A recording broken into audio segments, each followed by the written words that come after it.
جی قطعہ number 2 ہے، تمہاری بھینس کیسے ہے کہ جب لاٹھی ہماری ہے، اب اس لاٹھی کی زد میں جو بھی آئے سو ہمارا ہے، مذمت کاریوں سے تم ہمارا کیا بگاڑو گے، تمہارے ووٹ کیا ہوتے ہیں جب ویٹو ہمارا ہے۔ تو پھر میں نے آپ کو بتایا تھا بیٹا کہ اس میں ہر قطعہ کا خلاصہ الگ الگ ہوگا، چونکہ اس میں ہر قطعہ میں الگ موضوع جو ہے وہ اس پر زیر بحث لایا گیا ہے۔ لاٹھی ہماری ہے، اس کا خلاصہ دیکھا جائے تو لاٹھی ہماری ہے تو پھر بھینس تمہاری کیسے ہو سکتی ہے۔ اب اس لاٹھی کی زد میں جو آئے وہ ہمارا ہے، تم اپنی مذمت کاری سے یعنی لعن طعن سے ہمارا کچھ نہیں بگاڑ سکتے، تمہارے ووٹ کیا حیثیت رکھتے ہیں جب ویٹو ہمارا ہے۔ اس کے بعد اس کے مشکل الفاظ دیکھیے، لاٹھی، عصا، لٹھ، زد میں آنا، لپیٹ میں آنا، مذمت کاری، برائی کرنا، احج کرنا، برا بھلا کہنا، ووٹ، رائے، کسی معاملے کے فیصلے کے لیے رائے دینا، عوامی نمائندوں کے انتخاب کے لیے تحریر رائے کی پرچی، رائے دہی وغیرہ وغیرہ۔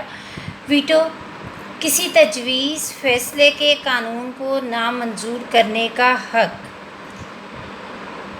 یہ حق صرف 5 بڑی طاقتوں امریکہ، روس، برطانیہ، فرانس اور چین کے پاس ہے۔ جی تو اس کو دیکھا جائے تو شاعر جو ہیں انور مسعود، وہ اس میں ہمیں یہ بتانا چاہ رہے ہیں کہ بھینس تمہاری کیسے ہو سکتی ہے جب لاٹھی ہماری ہے، تو بھینس بھی ہماری ہے۔ اب لاٹھی کی زد میں جو بھی آئے گا وہ ہماری ملکیت ہوگا، تم جتنی مرضی مذمت کرو تم ہمارا کچھ نہیں بگاڑ سکتے، تمہارے ووٹوں کی کوئی اہمیت نہیں کہ ویٹو کا حق ہمارا ہے۔ اس کی تشریح کی طرف چلتے ہیں، جو اصل مقصد، اصل مدعا ہے ہمارا۔ تو انور مسعود کی کتاب قطع کلامی سے ماخوذ اس قطعہ کا عنوان جنگل ہے۔ اس قطعہ میں انہوں نے عالمی ادارے اقوام متحدہ پر زبردست چوٹ کی ہے۔ وہ کہتے ہیں کہ اقوام متحدہ کا کردار اب کسی فرد سے بھی ڈھکا چھپا نہیں۔ وہ ادارہ جس کا مطلب دنیا میں نہ صرف امن پیدا کرنا بلکہ اقوام عالم کو انصاف دلانا بھی ہے، آج بڑی طاقتوں کے ہاتھ میں موم کی ناک کی طرح ہے۔ جیسے فیصلے وہ چاہیں ان سے کروا لیتے ہیں۔ سلامتی کونسل کے 5 بڑے ممالک امریکہ، روس، فرانس، برطانیہ اور عوامی جمہوریہ چین کے پاس ویٹو کا حق ہے۔ بڑی طاقتوں کے یہ حق رکھنے کی وجہ سے اقوام متحدہ پر ان کی اجارہ داری ہے۔ یہ حق رکھنے والی چونکہ تمام طاقتیں غیر مسلم ہیں، اس لیے یہ طاقتیں مسلم مفاد کے مسئلے پر منافقانہ رویہ اختیار کرتے ہوئے ویٹو کا حق استعمال کر لیتی ہیں، اور اسلامی ممالک محض مذمتی بیان دینے کے علاوہ کچھ نہیں کر سکتے۔ اس ویٹو کی بدولت ہمیشہ سے مسلم ممالک کا استحصال ہوتا رہا ہے۔ فیض احمد فیض نے اس کے بارے میں کیا خوب لکھا ہے، وہ کہتے ہیں، مٹ جائے گی مخلوق خدا تو انصاف کرو گے، منصف ہو تو اب حشر اٹھا کیوں نہیں دیتے۔ اس قطعے میں شاعر کہہ رہا ہے، طاقتور اقوام اپنی طاقت کے بل بوتے پر جو چاہیں کر لیں، انہیں ویٹو کا حق حاصل ہے۔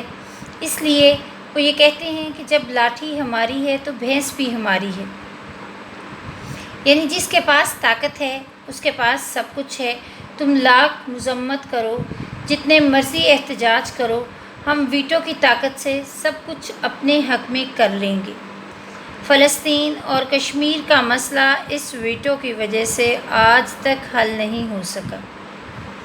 امریکہ نے عراق میں جبکہ اسرائیل نے فلسطین میں جو ظلم کیا ہے، یہ اقوام متحدہ کی بے بسی کا واضح ثبوت ہے۔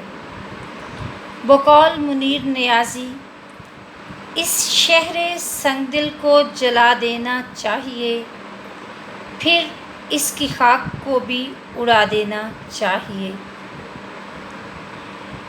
انور مسعود نے اس قطعے میں ضرب المثل کے ہیر پھیر سے سیاسی صورتحال کو موضوع بنا کر واضح اشارہ کیا ہے، جس کی لاٹھی اس کی بھینس، یہ دنیا ہے اس کی مثال۔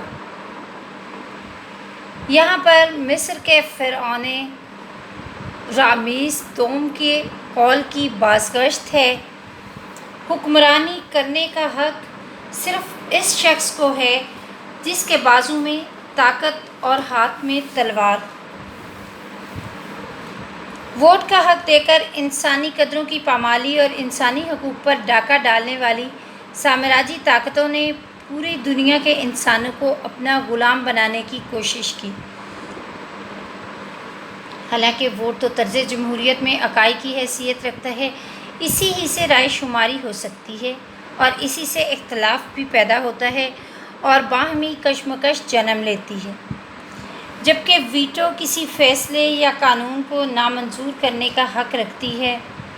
لیکن اس ویٹو کی طاقت نے عالمی تناظر میں ایسی بے حسی کو جنم دیا کہ حاکم و محکوم کے معنی ہی بدل کر رکھ دیے۔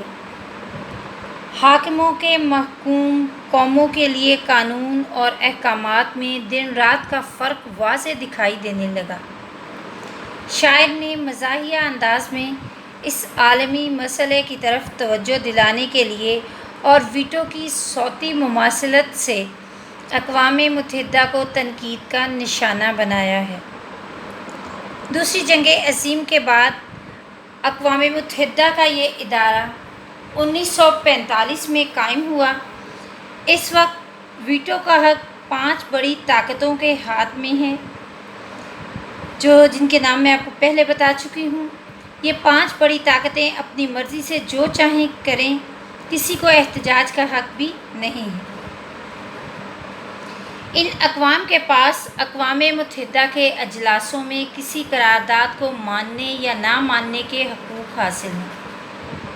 ویٹو وہ بدنام زمانہ حق ہے جو ہر موقع پر ان کے ہاتھوں میں زبردست ہتھیار بن جاتا ہے۔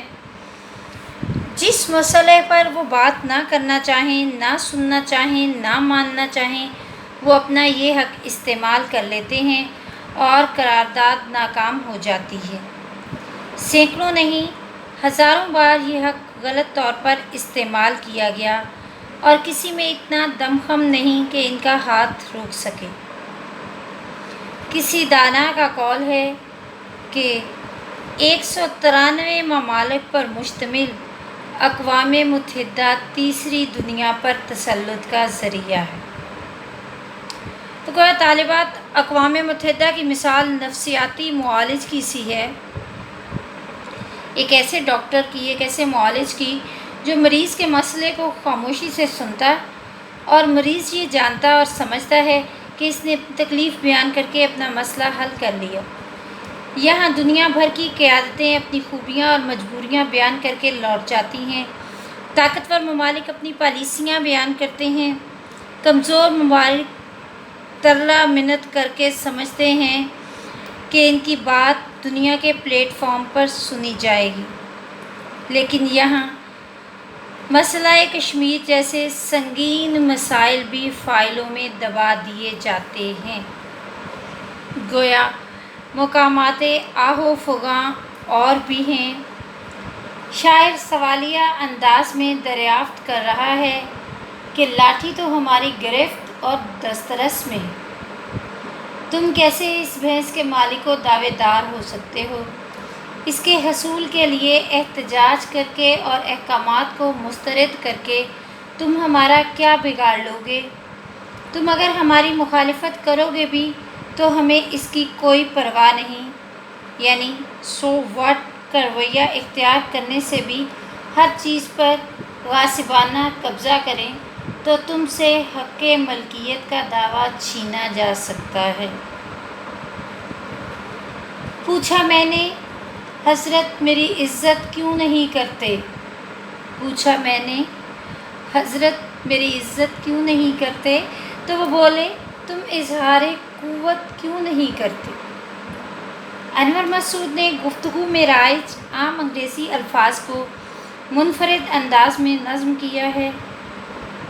موزوں الفاظ پر قدرت کی وجہ سے طنز و ظرافت کے ایسے پھول کھلائے ہیں کہ دو الفاظ میں واضح طور پر ان کے قومی و ملی کیفیات و حسیات میں موجود دلی رنگ صاف جھلک رہا ہے۔